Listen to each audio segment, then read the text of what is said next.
2 সহস্রাধিক মানুষের তাজা প্রাণ আর অন্তত 1010 মানুষের অঙ্গহানির এক রক্তক্ষয়ী যুদ্ধ থেকে মাত্র মাস 3 দূরে দাঁড়িয়ে আজকের কথাগুলো বলছি।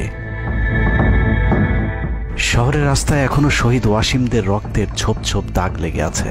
স্বাভাবিক জীবনে ফিরতে পারেনি এখনো শহীদের পরিবারগুলো। ইয়ামিনের মা হয়তো কাউকে পেলেই জানতে চাইছে আমার খোকার উপর কিসের এত রাগ ছিল ওদের। সে প্রশ্নের উত্তর হয়তো কেউ কোনোদিন দিতে পারবে না। বুকের ভেতর গুলি নিয়ে নিস্তেজ পড়ে থাকা শরীরটাকে ওরা যেভাবে কুকুরের মতো টেনে হিঁচড়ে খেয়েছে, সভ্য এই সমাজে সেই উত্তর কি আসলেই আছে? পুড়ে যাওয়া লাশগুলোর কথা মনে করে সারা জীবন হয়তো হৃদয়টা পুড়তে থাকবে হতভাগা সেই মায়েদের। শহীদ ওমরের মা এখনো মানুষ পেলেই হয়তো প্রশ্ন করছে, আমার ছেলের বুকে ওরা এতগুলো গুলি কেন করলো? মারার জন্য তো একটা গুলি যথেষ্ট।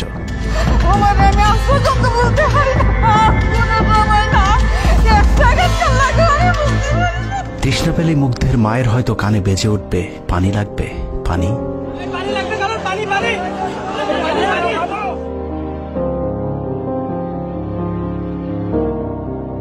শুনেছি স্বাধীনতা অর্জনের চেয়ে রক্ষা করা অনেক কঠিন।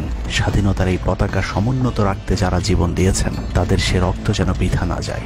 এ পতাকার জন্য যেন আর কাউকে জীবন দিতে না হয়। স্বাধীনতার এমন যুদ্ধ আর দেখতে চাই না। এ যুদ্ধের প্রতিপক্ষ অনেক হিংস্র, খুব নিষ্ঠুর।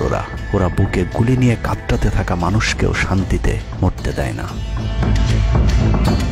ওরা আরো রক্ত চায়। 15 বছর মুসলিম নিধন করে ওদের এতটুকু অনুশোচনা নেই। রক্তের নেশায় এখনো বুঁদ হয়ে আছে হিংস্র পশু আত্মাগুলো। এদিকে এক পক্ষ নিজেদেরকে বিজয়ী ভেবে ঘরে ফিরেছে। ঘরে ফেরার আগে যাদের বাড়ি ঘরে আগুন দিয়ে ঘর থেকে বের করেছিল, সেই শত্রুকেই আবার তুলে নিয়েছিল নিজেদের ঘরে। ছাত্রলীগ নিষিদ্ধের কথা বলছে। এই নিষিদ্ধ করবার ম্যান্ডেটটা, নিষিদ্ধ করবার অধিকারটা তাদেরকে কে দিল? তারা এদেশের মানুষ, রাজনীতি করার অধিকার সকলের আছে। আমাদের কেড়ে নেওয়া যেমন অন্যায় ছিল, আমরাও আরেকজনের কেড়ে নেওয়ার অধিকার, এটা আমরা এভাবে বলি। আওয়ামী মানবরূপী দানব ঘাড়ের উপর বিষাক্ত কার্বন ডাই অক্সাইড ফেলছে, আর আমরা সেটাকে অক্সিজেন ভেবে বুকে নিচ্ছি। বিষাক্ত সাপ থেকে নিরাপদ না হয়ে সাপ নিয়ে খেলার পরিণতি কি হতে পারে সেটা বুঝতে খুব বেশি দেরি করবার প্রয়োজন নেই। আমার এই বার্তা আপনাদের কাছে পৌঁছানোর কয়েক ঘন্টা পরেই আপনার ঘরে যে শত্রুকে জায়গা দিয়েছিলেন তাদের সেই বিষমাখা মুখের বিষ আপনার গায়ে নেয়ার জন্য প্রস্তুত থাকুন। পূর্ব দিকে তাকিয়ে দেখুন, আকাশ আবারও কালো হয়ে এসেছে। খুটখুটে অন্ধকার দেখে ঝড়ের গতি যতটুকু ভাবছেন, অন্ধকারের সেই ঝড়ো বাতাস আসলে আলোর চেয়েও বেশি গতি নিয়ে ধেয়ে আসছে সবকিছু লণ্ডভণ্ড করে দিতে। প্রলয়ঙ্করী সেই ঝড়ের কবল থেকে প্রিয় মাতৃভূমিকে বাঁচাতে হলে দেশ রক্ষার পবিত্র দায়িত্ব যাদেরকে দেয়া হয়েছে, চলুন দেখে আসি তারা আসলে কতটা প্রস্তুত। জুলাইয়ের মাঝামাঝি পর্যন্ত সেনাবাহিনী ছাত্র আন্দোলন নিয়ে তেমন মাথা ঘামায়নি। ছাত্রলীগ যেদিন ঢাকা বিশ্ববিদ্যালয়ের ছাত্রীদের উপর আক্রমণ করেছিল, মূলত সেদিন থেকে সেনাবাহিনীর অভ্যন্তরীণ বিভিন্ন গ্রুপগুলোতে আলোচনা সমালোচনা শুরু হয়। 17 তারিখ সকল ডিভিশনের জিওসিরা অফিসার এবং সৈনিকদেরকে কোনো ধরনের গুজবে কান না দেওয়ার পরামর্শ দেন। জিওসিদের পক্ষ থেকে সাফ জানিয়ে দেওয়া হয়, সরকার মিসক্রিয়েন্টদের বিরুদ্ধে যথাযথ ব্যবস্থা নিচ্ছে, এটা নিয়ে সেনাবাহিনীর মাথা ঘামানোর কিছু নেই। 11 ডিভিশনের মেজর জেনারেল খালেদ আল মামুন, 55 ডিভিশনের GOC major general Mahbubur Rashid এবং কুমিল্লা ডিভিশনের জিওসি জাহাঙ্গীর আলম ছিলেন সবচেয়ে বেশি আক্রমণাত্মক। ছাত্রদের পক্ষে কোনো পোস্ট কিংবা প্রোফাইল পিকচার লাল করার বিরুদ্ধে তাদের ছিল কঠোর বার্তা। 17 জুলাইয়ের গুরুত্বপূর্ণ আরেকটি ঘটনা হলো, Hasina air chief marshal Hasan Mahmud খানকে বিমান বাহিনীর MI-17 হেলিকপ্টারকে এভি গান কনফিগারেশন লোড করতে বলেন, যা মূলত যুদ্ধকালীন চূড়ান্ত সময় ব্যবহার করা হয়। এয়ার চিফ হাসিনাকে উল্টো প্রশ্ন করেন, আমাদের সেনাবাহিনী কি এখনো ফেল করেছে? তাহলে এত দ্রুত বিমান বাহিনী কেন? বিমান বাহিনী প্রধানের মুখের উপর এমন বক্তব্যে শেখ হাসিনা প্রচণ্ড ক্ষেপে যান। এর পরপরই তিনি বিমান বাহিনী প্রধানের বিরুদ্ধে পদক্ষেপ নেওয়ার জন্য ব্রিগেডিয়ার জেনারেল ইমরান হামিদ এবং লেফটেন্যান্ট জেনারেল মুজিবকে নির্দেশ দেন। আর্মি ইন্টেলিজেন্স থেকে এই পরিকল্পনার তথ্য জেনে বিমান বাহিনী প্রধান ওই রাতেই তার নিরাপত্তার জন্য গাজীপুর থেকে এয়ার কমান্ড নিয়ে আসেন, যে ইউনিটটি এখনও বিমান বাহিনী প্রধানের নিরাপত্তার দায়িত্বে ঢাকাতেই অবস্থান করছে। যাই হোক, বিমান বাহিনী প্রধান সেদিন রাজি হলে ব্ল্যাকআউটের সময়টা আরও ভয়ঙ্কর হতে পারত। বিমান বাহিনীর সহায়তা না পেয়ে শেখ হাসিনা পরদিন র্যাব প্রধানকে ডেকে আদেশ দেন তার হেলিকপ্টার প্রস্তুত রাখার। র্যাব প্রধান হাসিনার আদেশ অনুযায়ী ছাত্রদের বিরুদ্ধে অপারেশনে হেলিকপ্টার ব্যবহার করেন। হেলিকপ্টারের গুলিতে যতগুলো হতাহতের ঘটনা ঘটেছে সবগুলোই র্যাবের হেলিকপ্টার থেকে করা হয়েছিল। র্যাবের পাশাপাশি ঢাকার বাইরে দু একটি পাদে প্রায় সবকটি ডিভিশনের জিওসিরা দেশের বিরুদ্ধে অবস্থান নিয়েছিলেন। ঢাকার বাইরে থেকে বিশেষ করে ডিভিশন সাপোর্ট ব্যাটালিয়নকে অগ্রাধিকার ভিত্তিতে ঢাকায় নিয়ে আসা হয়, কারণ তাদের সাথে এপিসি সুবিধা ছিল। এপিসি গাড়িগুলো মূলত ছাত্রদের বিরুদ্ধে চূড়ান্ত পদক্ষেপ নেওয়ার জন্যই আনা হয়েছিল। রাষ্ট্রীয় গুরুত্বপূর্ণ এলাকা কেপিআই রক্ষায় 19 তারিখে সেনা নামানোর সিদ্ধান্ত নেওয়া হয়। নিয়ম অনুযায়ী সেনাবাহিনীর কেপিআই রক্ষার দায়িত্ব পালন করার কথা থাকলেও বিভিন্ন জায়গায় দেখা গেছে সেনাবাহিনীর ছত্রছায়ায় পুলিশ এবং আওয়ামী লীগ ছাত্রলীগের সন্ত্রাসীরা ছাত্রদের উপর হামলা চালিয়েছে। কোথাও সরাসরি সেনাবাহিনীকেও গুলি চালাতে দেখা গেছে। এর মধ্যে ঢাকার 46 পদাতিক ডিভিশনের ইনফ্যান্ট্রি ব্রিগেডের ইউনিটগুলো ঢাকার প্রাণ কেন্দ্রগুলোতে ছাত্রদের উপর সবচেয়ে বেশি দমন পীড়ন চালিয়েছে। অনুসন্ধানে 19 থেকে 23 জুলাই পর্যন্ত গণহত্যার সাথে জড়িত সেনাবাহিনীর কয়েকজন অফিসারের নাম উঠে এসেছে, যারা এখনো পর্যন্ত গুরুত্বপূর্ণ সব পদে বহাল আছেন, যা ডক্টর মোহাম্মদ ইউনূস সরকারের জন্য অত্যন্ত বিপজ্জনক। কতটা বিপজ্জনক সেটা বোঝার জন্য আন্দোলনের সময়টাতে ওই অফিসারদের ভূমিকা কি ছিল সেটা একটু দেখে আসি। আন্দোলনের সবচেয়ে বেশি রক্তক্ষেকো ছিলেন বিজিবির ডিজি মেজর জেনারেল আশরাফ। সূত্র জানিয়েছে ভারতীয় নাগরিকদের বিজিবির পোশাক পরিয়ে মাঠে নামিয়েছিলেন বিজিবির এই মহাপরিচালক। সেনাবাহিনী শেখ হাসিনাকে পদত্যাগের পরামর্শ দেওয়ার পরেও শুধু বিজিবিকে নিয়ে হত্যাকাণ্ড চালিয়ে শেখ হাসিনাকে ক্ষমতায় রাখার গ্যারান্টি দিয়েছিলেন মেজর জেনারেল আশরাফ। 5 তারিখ হাসিনা পালিয়ে যাবার আগ মুহূর্তে তিনি স্বরাষ্ট্রমন্ত্রীকে ফোন করে বলেছিলেন, কয়েক হাজার মানুষ মারলেই পরিস্থিতি ঠান্ডা হয়ে যাবে, অতএব কোনো অবস্থাতেই যেন প্রধানমন্ত্রী পালিয়ে না যান। স্বরাষ্ট্রমন্ত্রীকে তিনি এমনটাই পরামর্শ দিয়েছিলেন। 5 তারিখ সকাল থেকে দুপুর পর্যন্ত ঢাকা শহরে সবচেয়ে বেশি তৎপরতা ছিল বিজেপির। ওই দিন সকাল থেকেই ঢাকার প্রবেশ পথগুলোতে চেকপোস্ট বসিয়ে তল্লাশি চালিয়েছিল মেজর জেনারেল আশরাফের বিজিবি। বিজিবির একটি সূত্র জানিয়েছে বিজিবি মহাপরিচালক প্রতিদিন সিওদের কাছ থেকে হিসেব নিতেন কে কতজন ছাত্র হত্যা করেছে। বিজিবি মহাপরিচালকের নির্দেশনায় খুনের সেই প্রতিযোগিতায় সবচেয়ে ভালো পারফর্মার ছিল কর্নেল রিদওয়ান। সূত্রের মতে ছাত্র আন্দোলনে বিজিবি অন্তত 500 শিক্ষার্থীকে গুলি করে হত্যা করেছে। বিজিবি প্রধান এবং রিদওয়ানের মতো তার অনুগত অফিসারদের জেলে থাকার কথা, কিন্তু তারা এখনো গুরুত্বপূর্ণ সব দায়িত্ব পালন করে যাচ্ছে। আর মেজর জেনারেল আশরাফ এখন পর্যন্ত বিজিবি প্রধানের চেয়ারেই বসে আছেন। 46 ডিভিশনের brigade commander brigadier general Imran 24শে জুলাই রাতে দড়ি ঘড়ি করে বের হচ্ছিলেন। এ সময় পাশ থেকে আরেকজন অফিসার তাকে জিজ্ঞেস করেছিলেন কোথায় যাচ্ছেন। তিনি তখন বলেছিলেন শিকারে যাচ্ছি। শিকার শেষে পরদিন নিজেদের মধ্যে কতজনকে গুলি করে মেরেছেন তা নিয়ে হাসাহাসি করেছিলেন brigade commander brigadier general Imran. Brigadier Imran 5 তারিখ যারা কুয়ের পরিকল্পনা করেছিলেন তাদের মধ্যে অন্যতম। যদিও সেনা প্রধানের দূরদর্শিতায় তা সম্ভব হয়নি, কিন্তু অদৃশ্য কারণে তার বিরুদ্ধে এখনো পর্যন্ত কোনো ব্যবস্থা নেওয়া হয়নি।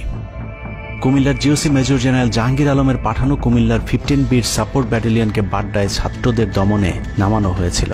আপনাদের মনে থাকবার কথা, 4 তারিখ দুপুরে কুমিল্লার একটি ভিডিও সোশ্যাল মিডিয়াতে ছড়িয়ে পড়েছিল, যেখানে দেখা গিয়েছে সেনাবাহিনীর একটি এপিসি থেকে পুলিশের দিকে লক্ষ্য করে ফায়ার করা হচ্ছে। অনেকের মাঝে একটি ভুল ধারণা রয়েছে যে কুমিল্লা ক্যান্টনমেন্টের সেনাবাহিনী হয়তো ছাত্র জনতার পাশে দাঁড়িয়েছিল। মূল ঘটনা হলো 4 তারিখ দুপুর 11টার দিকে সোশ্যাল মিডিয়াতে ছড়িয়ে পড়া ওই ভিডিওটি একজন জুনিয়র অফিসারের ব্ল্যাঙ্ক ফায়ার। ওই সময় ছাত্রদেরকে দেখা যায় এপিসির পাশে উল্লাস করতে।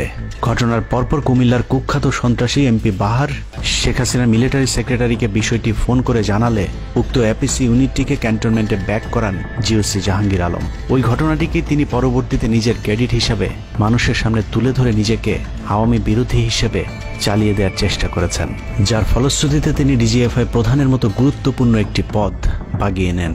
অথচ 4 তারিখ ওই ঘটনা বাদে কুমিল্লায় সবখানে সেনাবাহিনীর পাহারায় ছাত্র জনতাকে হত্যা করেছে আওয়ামী সন্ত্রাসীরা। 5 তারিখ সেনাবাহিনীর তৎকালীন chief of general staff lieutenant general Shahinul Haque খুনিদের অন্যতম একজন। কট্টর ভারতপন্থী এই দালাল আন্দোলনের শুরু থেকে শেষ পর্যন্ত হাসিনাকে টিকিয়ে রাখার যুদ্ধ চালিয়ে গিয়েছে। হাসিনা চলে যাবার পরও সেনাবাহিনীতে কু করার চেষ্টা করেছেন শাহিনুল হক। অথচ সেনাপ্রধান মধুর শাস্তি হিসেবে তাকে সিজিএস থেকে সরিয়ে এনডিসির কমান্ডেন্টের মতো গুরুত্বপূর্ণ পদে বসিয়েছেন। এছাড়া সম্প্রতি আওয়ামী ঘেঁষায় এই কর্মকর্তাকে 15 বছর ধরে যেসব সেনাবাহিনীর কর্মকর্তারা প্রমোশন বঞ্চিত ছিলেন তাদের প্রমোশনের লক্ষ্যে গঠিত কমিটির প্রধান করা হয়েছে তাকে, যে কারণে বঞ্চিত অফিসারেরা শঙ্কায় আছেন ন্যায্য অধিকার ফিরে পাবার। নবম ডিভিশনকে মনে করা হয় ঢাকার সেফগার্ড। এই পদে প্রধানমন্ত্রীর সবচেয়ে বিশ্বস্ত অফিসারকে বসানো হয় সব সময়। নবম ডিভিশনের জিওসি মেজর জেনারেল মঈন খানও ছিলেন হাসিনার গুম খুনের অন্যতম দোসর, অথচ তাকে এখনো পর্যন্ত শপথে বহাল রাখা হয়েছে, যা অত্যন্ত ঝুঁকিপূর্ণ। 5 তারিখের আগে আশুলিয়াতে ছাত্র হত্যা থেকে শুরু করে 5 তারিখের পরে গার্মেন্টসের সব অস্থিরতার জন্য নবম ডিভিশনের এই জিওসি সরাসরি যুক্ত। সেনাবাহিনীর স্পর্শকাতর আরেকটি জায়গায় বসে আছেন আরেক খুনি ব্রিগেডিয়ার জেনারেল সেলিম আজাদ। সেনাবাহিনীর সিভিল যে কোনো অপারেশনে যেতে ডিরেক্টর মিলিটারি অপারেশনের পারমিশন নেওয়া বাধ্যতামূলক। এমনকি জরুরি ভিত্তিতে কোনো অপারেশনে যেতে হলেও তাকে অবশ্যই পরে অবহিত করতে হয়, অর্থাৎ তার অনুমতিক্রমে সেনাবাহিনী ঢাকাতে সব হত্যাকাণ্ড চালিয়েছে। শুধু তাই নয়, তিনি খবর রাখতেন যারা অপারেশনে ছাত্রদের উপর গুলি চালাতো না তাদেরকে নাজিমুদ্দৌলা অকথ্য ভাষায় গালাগাল করত। নাজিমুদ্দৌলা সাবেক কুখ্যাত ডিজিএফআই ডিজি মেজর জেনারেল আকবর হোসেনের এপিএস ছিলেন, অথচ তাকে এখনো পর্যন্ত তার সেই গুরুত্বপূর্ণ পদ থেকে সরানো হয়নি। ব্রিগেডিয়ার জেনারেল আকসার ইন্টারন্যাশনাল অ্যাফেয়ার্স ব্যুরো আইএবির ডিরেক্টরের দায়িত্বে আছেন। বহুল আলোচিত আয়নাঘরের পুরো নিয়ন্ত্রণ ছিল সেনাবাহিনীর এই কর্মকর্তার হাতে। তার হাতে রাজনৈতিক দল এবং নেতাদের ভাগ্য নির্ধারিত হয়। আওয়ামী লীগ সরকারের সময়কার গুরুত্বপূর্ণ সেই দায়িত্ব পালন করা ব্যক্তি এখনো পর্যন্ত তার সেই পুরাতন দায়িত্বই পালন করে যাচ্ছেন। সেনা সূত্র জানিয়েছে আকসারের ভারত কানেকশন এতটাই শক্তিশালী যে সেনা প্রধানও নাকি তাকে তার চেয়ার থেকে সরাতে পারছেন না। কদমবুচি জেনারেল খ্যাত মেজর জেনারেল মাহবুবুর রশিদ যশোর ডিভিশনের জিওসি। সামরিক নিয়ম ভেঙে গোপালগঞ্জের সবার সামনে হাসিনার পা ছুঁয়ে সালাম করেছিলেন মেজর জেনারেল মাহবুবুর রশিদ।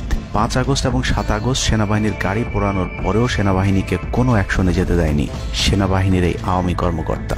সূত্র জানিয়েছে 5 তারিখের পর থেকে এ পর্যন্ত একাধিকবার গোপালগঞ্জ আওয়ামী লীগ নেতাদের বাড়িতে গিয়ে বৈঠক করেছেন তিনি, অথচ মাহবুবকে এখনো পর্যন্ত জিওসির পদে বসিয়ে রাখা হয়েছে।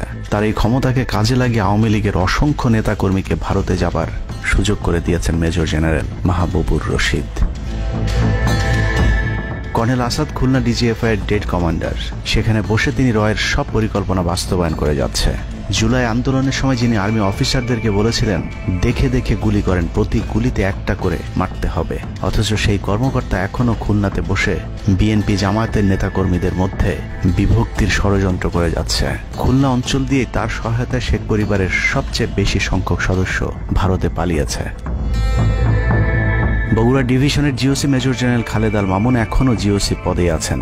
বগুড়া থেকে আসা 11 ডিভিশনের 7 ইস্ট বেঙ্গল এনে ঢাকার প্রবেশ পথ নিয়ন্ত্রণের জন্য গাজীপুরে রেখেছিলেন তিনি।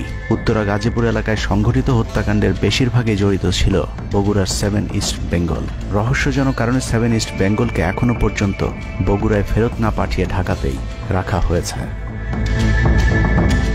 মেজর জেনারেল ফেরদৌস হাসান সেলিম, যার মা ছিলেন হাসিনার অত্যন্ত ঘনিষ্ঠ বান্ধবী। ফেরদৌস সেলিম শেখ হাসিনাকে ফুপু বলে ডাকতেন। 27তম বিএমএ লং কোর্সের এই অফিসারের পাসিং আউটে শেখ হাসিনা নিজে উপস্থিত ছিলেন, যদিও হাসিনা তখন বিরোধী দলীয় নেত্রী ছিলেন। ডিজিএফের পদে থাকাকালীন হাসিনার টাকা পাচার এবং থাইল্যান্ডের বিভিন্ন ব্যবসা দেখাশোনার দায়িত্ব ছিল তার। 5 তারিখের সময়টাতে গুরুত্বপূর্ণ কোনো পদে না থাকায় নিজেকে এখন আওয়ামী বিরোধী দাবি করছেন ফেরদৌস হাসান সেলিম। ভয়ঙ্কর বিষয় হচ্ছে ডক্টর মোহাম্মদ ইউনূসকে ভুল বুঝে ইউনূসের মিলিটারি সেক্রেটারির পদে বসে সব কুটচাল চলে যাচ্ছেন major general Ferdous Hasan. Guarantee দিয়ে বলে রাখলাম, সুযোগ পেলে সবার আগে ডক্টর মোহাম্মদ ইউনূসের মিলিটারি সেক্রেটারি নিজেই ইউনূসের গলা চেপে ধরবে। অতএব যত দ্রুত সম্ভব ডক্টর মোহাম্মদ ইউনূসের মিলিটারি সেক্রেটারির পদ থেকে তাকে সরাতে হবে। শেখ হাসিনার গণভবন ঠেকাতে সবচেয়ে বেশি শক্ত বলয় তৈরি করা হয়েছিল। অনুসন্ধানে জানা যায় শেখ হাসিনাকে রক্ষা করতে গণভবনের আশপাশে সেনাবাহিনীর অন্তত 13টি অস্থায়ী চেকপোস্ট বসানো হয়েছিল, যেখানে east Bengal regiment, field regiment artillery, Bangladesh infantry regiment, infantry brigade headquarter সহ সেনাবাহিনীর বেশ কয়েকটি চেকপোস্ট বসানো হয়েছিল শুধুমাত্র শেখ হাসিনাকে রক্ষা করার জন্য। সেনাবাহিনীর এসব আর্মি অফিসারদের সম্মিলিত অপারেশনে ছাত্রদের উপর চালানো হয়েছে নির্মম নৃশংস হত্যাযজ্ঞ। কিন্তু এই হত্যাকাণ্ডই সেনাবাহিনীর ভেতরে থাকা দেশপ্রেমিক অফিসারদের বিবেকের দরজা খুলে দিয়েছিল। 20 থেকে 23 জুলাই ইন্টারনেট বন্ধ করে যে পৈশাচিক হত্যাকাণ্ড চালানো হয়েছে, সেই দৃশ্য যখন একের পর এক সামনে আসতে শুরু করেছিল, তখন সাধারণ মানুষ যেভাবে স্তম্ভিত হয়েছিল ঠিক একইভাবে সেনাবাহিনীর বিবেকবান জুনিয়র এবং মধ্যম সারির অফিসারদেরকেও ব্যাপকভাবে নাড়া দেয়। ভিডিওগুলো যত ছড়িয়ে পড়ছিল ততই থমথমে হয়ে উঠতে থাকে সেনাবাহিনীর অভ্যন্তরীণ পরিবেশ। 27 তারিখ প্রাপ্ত গোয়েন্দা তথ্যের ভিত্তিতে সেনাপ্রধানকে জানানো হয় পরিস্থিতি নিয়ন্ত্রণের বাইরে চলে যাচ্ছে। কোনো অবস্থাতেই প্রধানমন্ত্রীকে ক্ষমতায় রেখে পরিস্থিতি নিয়ন্ত্রণ করা সম্ভব নয়। গোয়েন্দা ওই রিপোর্টে আরও জানানো হয় সেনাবাহিনীর ভেতরে বিদ্রোহের আশঙ্কা দেখা দিয়েছে। বিশেষ করে মধ্যম সারি এবং জুনিয়র অফিসারদের ভেতর ব্যাপক অসন্তোষ লক্ষ্য করা যায়। একই রিপোর্ট প্রধানমন্ত্রীর অফিসকেও অবহিত করা হয়। সেই রিপোর্টের পরেও কঠোর অবস্থানে যাবার সিদ্ধান্ত নেওয়া হয় সরকারের পক্ষ থেকে। এদিকে গোয়েন্দা রিপোর্টের প্রেক্ষিতে সেনা ইউনিটের মধ্যম সারি জুনিয়র অফিসার এবং সৈনিকদের উপর কঠিন সামরিক গোয়েন্দা নজরদারি চলতে থাকে, যে কারণে প্রচণ্ড ক্ষোভ থাকলেও কোনো ধরনের পূর্ব প্রস্তুতি ও পারস্পরিক যোগাযোগ না থাকায় সেনাবাহিনীর দেশপ্রেমিক অফিসার ও সৈনিকেরা কিংকর্তব্য বিমূঢ় হয়ে পড়েন। 27-28 দুই দিন এভাবেই টান উত্তেজনার মধ্য দিয়ে কেটেছে। 29শে জুলাই শেখ হাসিনাকে পরিস্থিতি সম্পর্কে ধারণা দিতে সেনাপ্রধান সারা দেশের অফিসারদেরকে নিয়ে সেনা সদরের হেলমেটে একটি ভিডিও টেলিকনফারেন্সে দরবার গ্রহণ করেন। সেই কনফারেন্স অপারেটরের অসাবধানতাবশত স্ক্রিনে হঠাৎ করে ক্যামেরা টার্ন অফ করা HPM নামে একটি বক্স ভেসে উঠেছিল। এরপরে উপস্থিত অফিসারেরা হাসিনার উপস্থিতির বিষয়টি বুঝে ফেলেন। অনেকের ধারণা শেখ হাসিনা উপস্থিত আছেন এটা বুঝাতেই HPM বক্সটি সবাইকে দেখানো হয়েছিল, যেন কেউ কোনো ধরনের অভিযোগ করতে না পারেন। কিন্তু সবাইকে অবাক করে বেশ কয়েকজন অফিসার তাদের ক্ষোভের কথা জানান। এর মাঝে রাজশাহী CMH এর একজন মেজর র্যাঙ্কের নারী চিকিৎসক 19 থেকে 23 তারিখ পর্যন্ত চলা ছাত্র হত্যার বিভীষিকাময় বর্ণনা তুলে ধরে আবেগী এক বক্তব্য দেন। সূত্র জানিয়েছে এ সময় সেনাবাহিনীর কয়েকজনকে কাঁদতে দেখা গেছে। একদিকে সেনাবাহিনীর উচ্চপদস্থ অফিসারদের মারমুখী অবস্থান, অন্যদিকে বেশিরভাগ জুনিয়রদের নিষ্ক্রিয়তার মধ্য দিয়ে সেনাবাহিনীতে স্পষ্ট দুটি ভাগ লক্ষ্য করা যায়। এরই মধ্যে সেনাবাহিনীর কাছে প্রাপ্ত গোয়েন্দা তথ্য অনুযায়ী যে কোনো সময় সেনাবাহিনীতে বিদ্রোহ দেখা দিতে পারে। বিশেষ করে লেফটেন্যান্ট কর্নেল থেকে নিচের অফিসারদের ভেতর ব্যাপক ক্ষোভের বিষয়টি গোয়েন্দা প্রতিবেদনে জানানো হয়। সেই প্রেক্ষিতে 3 তারিখ শর্ট নোটিসে আরেকটি টেলিকনফারেন্স কল করা হয়। মূলত ওই রিপোর্টের প্রেক্ষিতে হাসিনার বিশ্বস্ত ওয়াকার হাসিনা থেকে মুখ ফিরিয়ে নেন, কারণ হাসিনাকে বাঁচাতে গিয়ে তিনি নিজের জীবন বিপদে ফেলতে চাননি। 3 তারিখ কনফারেন্সের শুরুতেই সবাইকে ঠান্ডা রাখতে একটি মোনাজাত করা হয়েছিল। যে মোনাজাতে গুরুত্বপূর্ণ একটি দোয়া ছিল, রাব্বানা লা তাজআলনা মাআল কওমিজ জালিমিন, অর্থাৎ হে আল্লাহ আমাদেরকে জালিম সম্প্রদায়ের অন্তর্ভুক্ত করবেন না। এ সময় পুরো দরবার রুমে পিন পতন নীরবতা লক্ষ্য করা গেছে।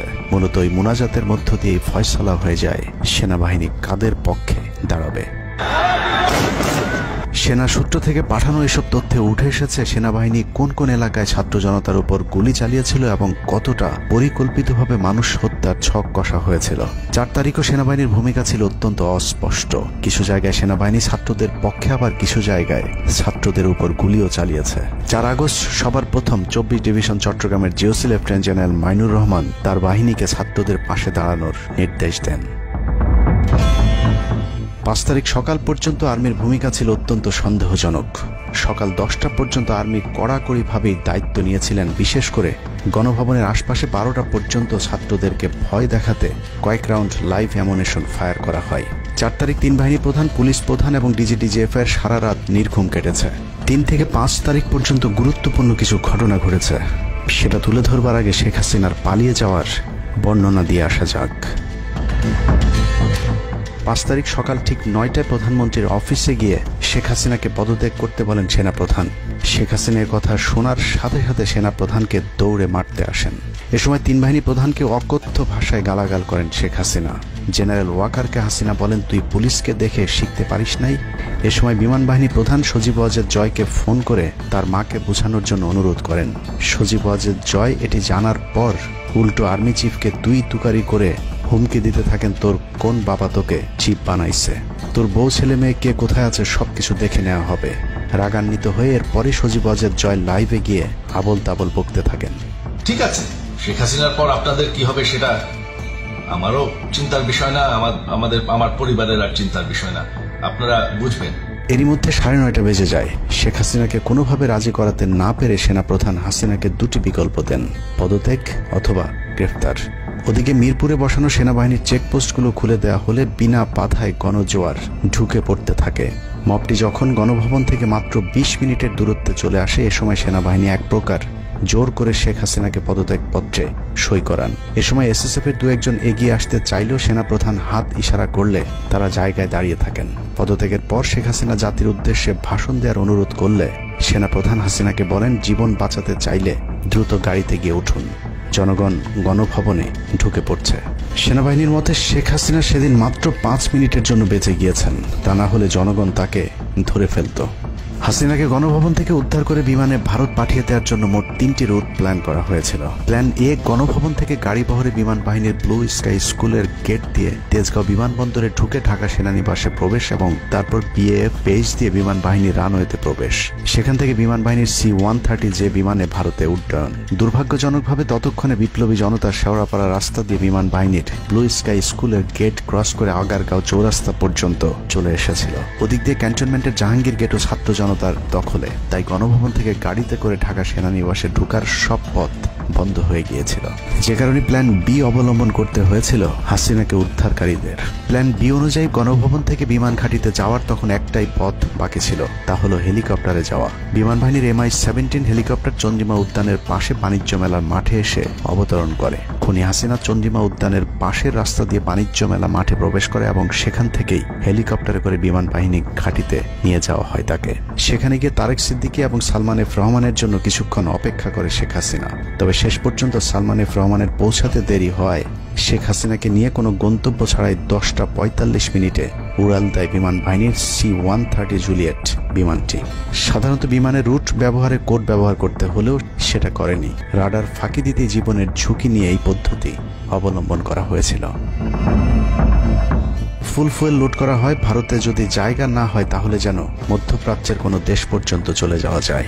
মোট 9 জন পাইলটকে নিয়ে বিমানে ওঠানোর পর কোনো ধরনের নির্দেশনা বা ম্যাপ প্ল্যানিং ছাড়াই পাইলটদেরকে বলা হয় টেক অফ করতে। বিমানটি প্রথমে যশোরের উপর দিয়ে কলকাতায় পৌঁছালে সেনাপ্রধান জাতির উদ্দেশ্যে ভাষণের ঘোষণা দেন, কিন্তু কলকাতায় ল্যান্ডিংয়ের পারমিশন না দিলে সেখান থেকে শেখ হাসিনাকে বহন করা বিমানটি চলে যায় আগরতলায়। আগরতলায় পারমিশন না পেয়ে আবারও দিল্লির দিকে উড়াল দেয়।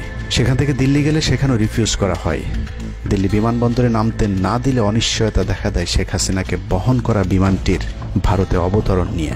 বিমানের একজন পাইলটের বরাত দিয়ে জানা যায়, এভাবে উদ্দেশ্যহীনভাবে দীর্ঘক্ষণ ঘুরতে থাকার পর জরুরি অবতরণের সিদ্ধান্ত নেওয়া হয়।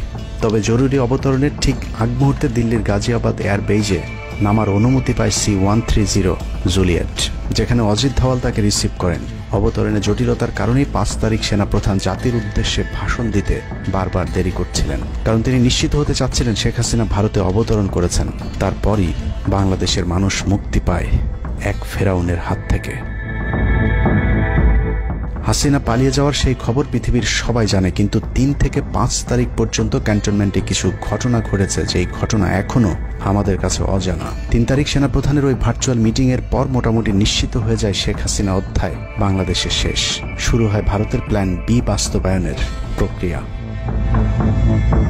3 তারিখ রাতে আসিফ নজরুলের সাথে ডিজিএফআই কার্যালয়ের পাশের একটি ভবনে আসিফ নজরুলের ঘনিষ্ঠ বন্ধু major general Hamid, lieutenant general Mujib এবং মেজর জেনারেল ফেরদৌস সেলিমের একটি গোপন বৈঠক হয়, যেখানে ভারতীয় গোয়েন্দা সংস্থার 16 জন কর্মকর্তা উপস্থিত ছিলেন।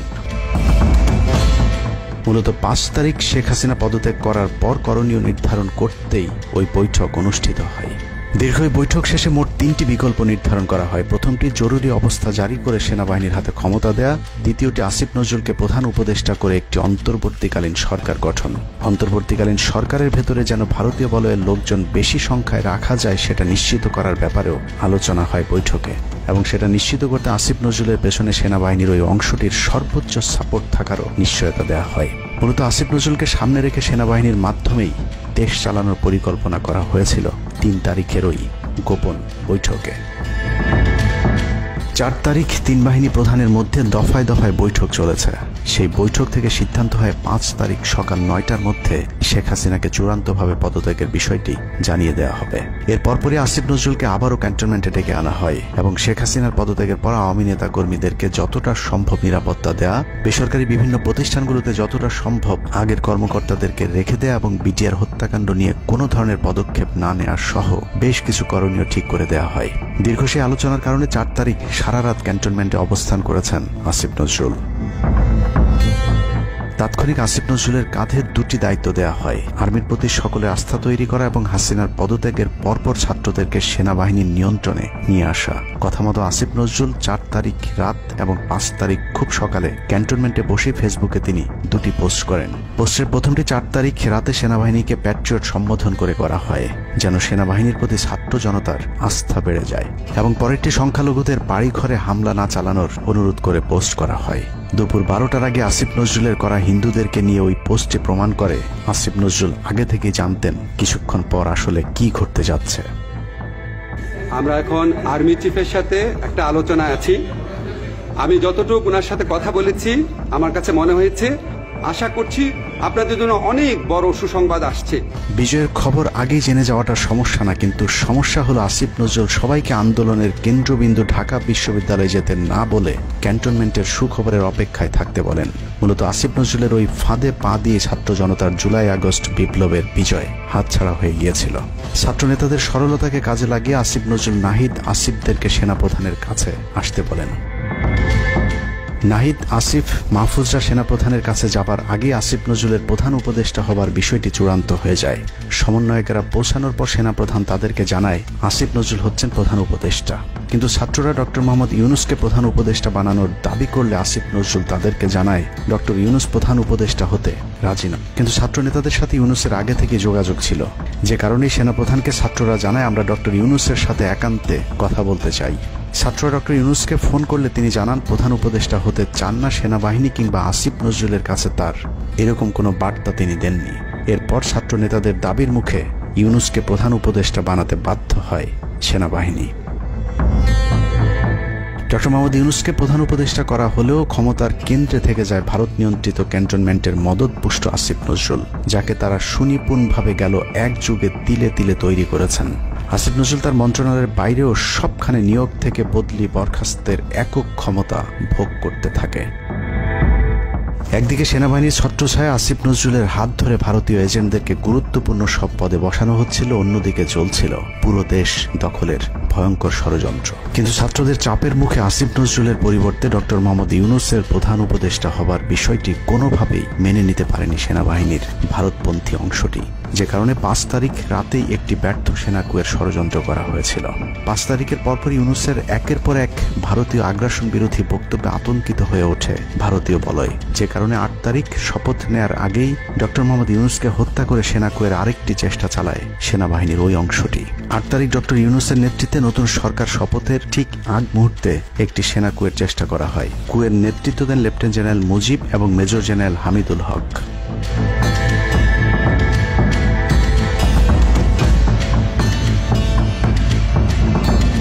কিন্তু পশ্চিমা একটি গোয়েন্দা সংস্থা বিষয়টি দ্রুত সেনাপ্রধানকে জানালে জেনারেল ওয়াকার তাদের পরিকল্পনা ভণ্ডুল করে দেয়। সেনাপ্রধান তাৎক্ষণিকভাবে লেফটেন্যান্ট জেনারেল শামীমকে পিএসও এএফটি থেকে সিজিএস হিসেবে নিয়োগ দেন এবং মুজিবকে কিয়মজি থেকে আটডগে বদলি করেন, যদিও 8 তারিখ রাত থেকেই মুজিব পলাতক রয়েছেন। এরপর 12 সেপ্টেম্বর তাকে সেনাবাহিনী থেকে বরখাস্ত করা হয়।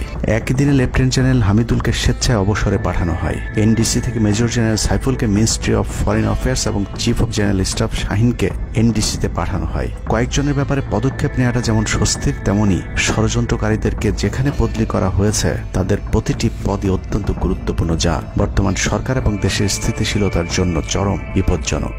কতটা বিপজ্জনক সেটা জানতে চলুন শুরুতেই যে প্রলয়ঙ্কারী ঝড়ের কথা বলেছিলাম সেখানে ফিরে যাওয়া যাক। ভারতীয় গোয়েন্দা সংস্থা 5 তারিখের পর থেকে দেশে নানাভাবে একটা সাম্প্রদায়িক দাঙ্গা বাঁধানোর চেষ্টা চালিয়ে যাচ্ছেন, যেটাকে কেন্দ্র করে বাংলাদেশে একটা সামরিক অভিযান চালানো যায়। এই দাঙ্গা বাঁধাতে ভারতীয় গোয়েন্দারা আওয়ামী লীগ, হিন্দু এবং ইসকনকে কিভাবে ব্যবহার করছে সেই পরিকল্পনার ছক এখন বাংলাদেশি গোয়েন্দাদের হাতে। একটি গোয়েন্দা সংস্থা থেকে যেসব তথ্য আমার কাছে পৌঁছেছে তা রীতিমতো এই দেশের অস্তিত্বের জন্য হুমকি স্বরূপ। আওয়ামী লীগ, হিন্দু আর ভারতের এই চক্রান্ত যদি সঠিকভাবে মোকাবেলা করা না যায় তাহলে অচিরেই বাংলাদেশের অবস্থা হবে হায়দ্রাবাদের মতো। জননেত্রী শেখ হাসিনাকে দেশ থেকে সরে যেতে বাধ্য করেছেন। বাংলাদেশকে নিয়ে ভয়ঙ্কর এই চক্রান্তে জড়িত আওয়ামী লীগ, সনাতনী এবং ইসকনের অন্তত 40টি হোয়াটসঅ্যাপ গ্রুপ এবং জুম মিটিং এর ভিডিও হাতে পেয়েছে গোয়েন্দারা। গোয়েন্দাদের কাছে প্রাপ্ত এসব তথ্যে যা উঠে এসেছে তা আটকে ওঠার মতো।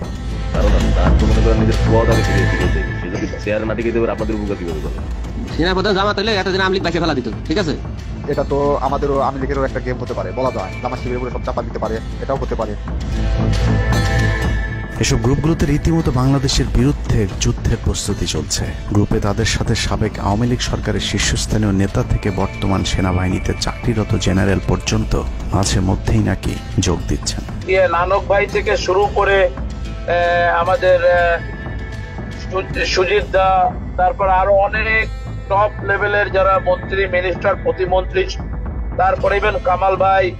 তো এখন বিষয়টা হচ্ছে যে ইভেন রাষ্ট্রপতির যে একেবারেই মানে কি বলে, তার যে একেবারে মানে রাইট হ্যান্ড সচিব, উনিও আমাদের সাথে 2 দিন জয়েন করছেন।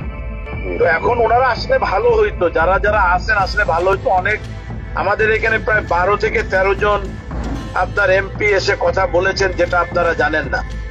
ঠিক আছে, বাংলাদেশে একেবারে টপ লেভেল সামরিক বাহিনীর 4 থেকে 5 জন জেনারেল লেভেলের লোকজন ওনারা এসে এখানে বসে থেকে আমাদের লাইভ শুনে গেছেন।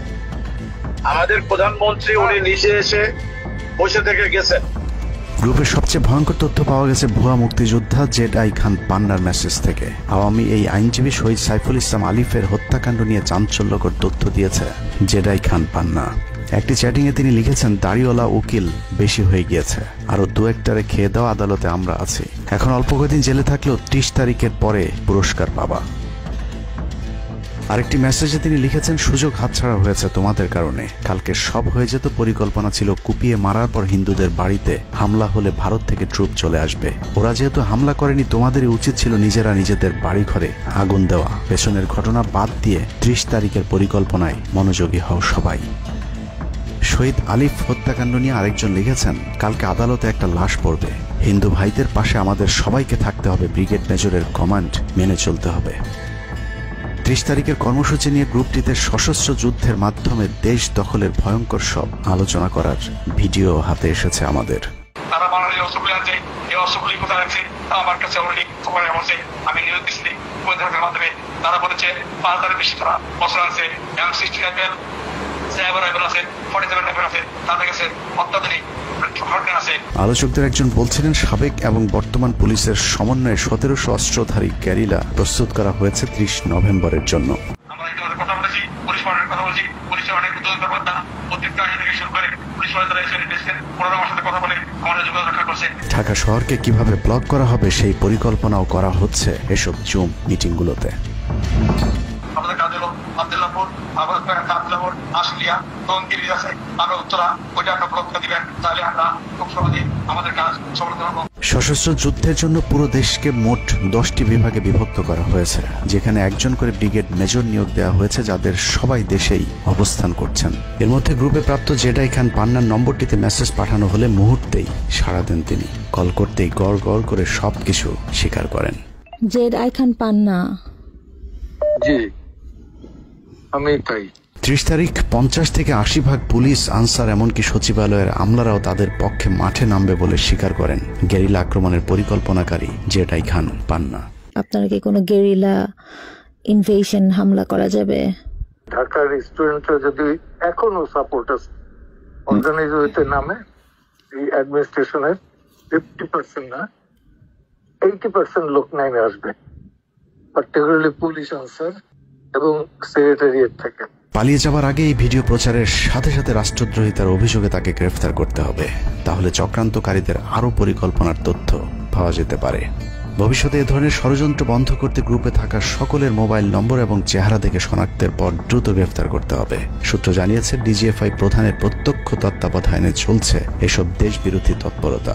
আর্মিকে ম্যাজিস্ট্রেসি পাওয়ার দেয়া হলেও তাদেরকে ক্ষমতা প্রয়োগ করতে দেওয়া হচ্ছে না, যে কারণে আওয়ামী লীগ নেতারা বেশিরভাগ এখনো দেশে থাকলেও তাদেরকে ধরা হচ্ছে না। অতএব সেনাবাহিনীর উচ্চপদস্থ হাসিনাপন্থী অফিসারদেরকে দ্রুত সেনাবাহিনী থেকে সরাতে হবে।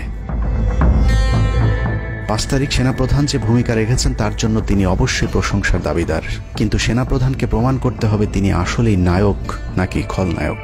5 তারিখের পরেও সেনাবাহিনীর গুরুত্বপূর্ণ পদগুলোতে রদবদল না করা এবং গুম খুনের সাথে জড়িত অফিসারদের বিরুদ্ধে কোনো ব্যবস্থা না নেওয়া সহ বিডিআর হত্যাকাণ্ডের বিষয়ে দৃশ্যমান কোনো পদক্ষেপ না নেওয়া খুবই সন্দেহজনক।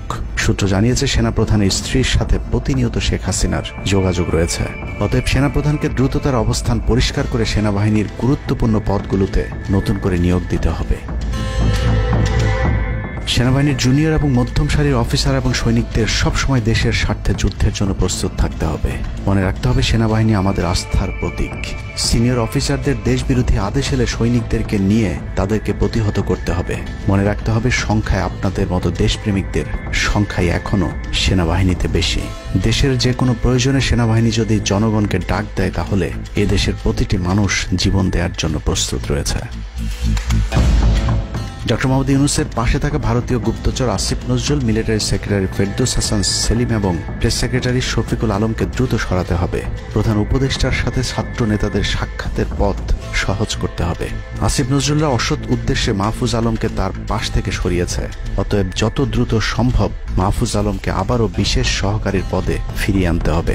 গুরুত্বপূর্ণ যে কোনো সিদ্ধান্তের ক্ষেত্রে নাহিদ এবং আসিফদের মতামত প্রধান উপদেষ্টাকে গুরুত্বের সাথে নিতে হবে। জেডাই খান পান্নাদের ষড়যন্ত্র এবার সফল না হলেও এই ষড়যন্ত্র চলতেই থাকবে। বাংলাদেশের প্রতিটি মানুষকে চোখ কান খোলা রাখতে হবে। মনে রাখতে হবে শত্রু আপনাদের ঘরের কোণেই। ভারত যদি বাংলাদেশে আক্রমণ করে তাহলে সবার আগে আওয়ামী লীগ আর শ্রীকৃষ্ণের ভক্তরাই আপনার গলায় ছুরি ধরবে। অতএব শত্রুরা যেন আবারও বাংলাদেশের স্বাধীনতাকে ভারতের কাছে বিক্রি করতে না পারে সেদিকে সবাইকে লক্ষ্য রাখতে হবে। আল্লাহ হাফেজ।